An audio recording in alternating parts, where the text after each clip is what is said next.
Thanks for watching Endgame Economics. If you enjoyed this video, hit subscribe. It's completely free for you, and it helps us continue making more videos like this. This animated chart maps out the standard sequence for how a developing country gets rich. For decades, the logic held firm. You start as an agrarian economy, then build cheap factories to absorb farm labor. That manufacturing base drives up wages, builds infrastructure, and eventually evolves into a high-end service economy. But Rwanda's growth metrics deviate from this historical path. The country is targeting high income status by 2050, recently recording a 9.4% growth rate. However, their sector breakdown is a statistical outlier. Services account for over half of the economy, while manufacturing sits at just 6%. For a lower middle-income nation, that structural shape is rare. A typical peer economy, like Bangladesh, sees manufacturing contributing over 20% of GDP. Rwanda is executing a high-stakes experimental strategy known as leapfrogging. By bypassing the factory floor, the government is deliberately challenging mainstream development economics. They are placing the country's financial future on a high-stakes, concentrated gamble.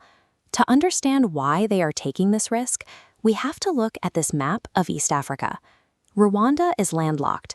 The nearest deepwater ports in Kenya and Tanzania are roughly 1,400 kilometers away by road. When every export container spends days on a truck just to reach a cargo ship, logistics destroy any cost advantage in global manufacturing. Add to that the 1994 baseline.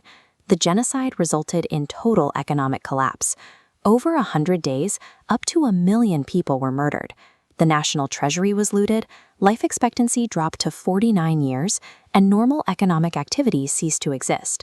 When the new government took over, led by President Paul Kagame, they made a specific, difficult choice.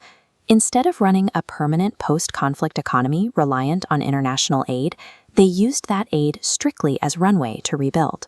A decimated workforce, a lack of deepwater ports, and a lack of natural resources left the administration with few alternatives. Bypassing the factory floor became the only viable path to rapid development. The government looked for a new model in Singapore. The administration explicitly copied the four-pillar playbook developed by Lee Kuan Yew: aggressive investment in education and healthcare, a municipal obsession with cleanliness, a streamlined business-friendly bureaucracy, and strict centralized control.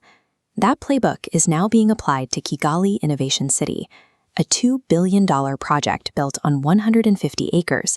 It is designed to house universities, startup incubators, and foreign tech companies to manufacture a high-end digital workforce from scratch. The economic logic here is simple. Software and IT services cross borders via fiber optics, not heavy cargo ships. For a coder in Kigali writing software for a client in Europe, the logistical penalty of being landlocked drops to zero. Early success metrics show this ecosystem is growing. Information and communication technology exports have now surpassed the country's traditional agricultural cash crops, like coffee and tea. By treating code as their primary export, the government is building a mechanism to secure high-margin international revenue without ever needing to pour concrete for a seaport. They are applying that same premium export logic to tourism. Rather than chasing volume, they priced it as a luxury industry. A single permit to spend 1 hour with the mountain gorillas in Volcanoes National Park costs $1,500, generating one of the highest revenue per minute ratios in global travel. To drive wealthy travelers to those gorillas, they adopted the Red Bull marketing model. The state spends tens of millions of dollars a year sponsoring elite European football clubs like Arsenal and Paris Saint-Germain to generate global demand for the country. They paired this with a strategy for meetings and conferences by building modern convention centers, maintaining low crime rates, and ensuring reliable internet across the capital. They engineered a monopoly on hosting international corporate events in Africa. Scaling this requires massive capital, funded by aggressive debt.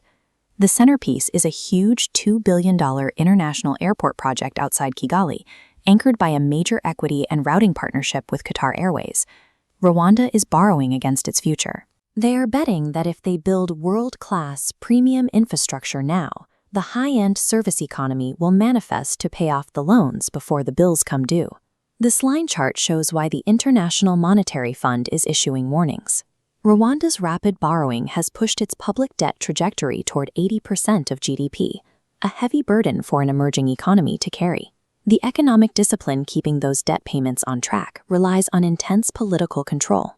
The ruling party maintains zero tolerance for dissent, wins elections with 99% of the vote, and has a history of imprisoning high-profile critics like Paul Rusesabagina. Then there is the structural makeup of the market. A private conglomerate called Crystal Ventures, owned by the ruling political party, operates opaquely and controls massive sectors of the domestic economy, from construction to dairy. The most severe international scrutiny comes from the border. United Nations experts have accused Rwanda of supporting the M23 rebel group in the Democratic Republic of the Congo. This map highlights the accusation.